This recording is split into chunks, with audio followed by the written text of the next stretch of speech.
శ్రీమాత్రే నమః.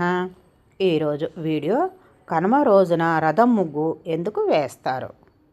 కనుమ రోజున ఇంటి ముందు రథం ముగ్గు వేయడము సూర్యభగవానుడి ఉత్తరాయణము ప్రయాణానికి స్వాగతం పలికే సాంప్రదాయము.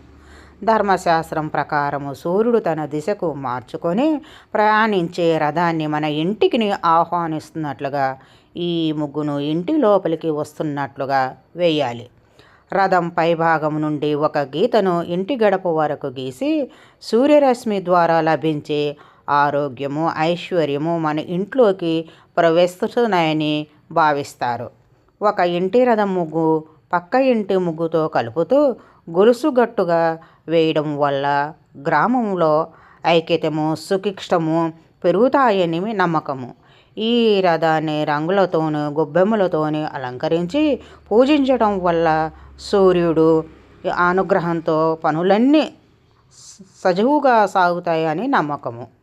ఈ వీడియోలో కనుమ రోజున రథం ముగ్గు ఎందుకు వేస్తారని చూసాం కానీ నెక్స్ట్ వీడియోలో కలుసుకున్న. వీడియో నచ్చితే లైక్ చేయండి, షేర్ చేయండి, సబ్స్క్రైబ్ చేయండి. Thank you.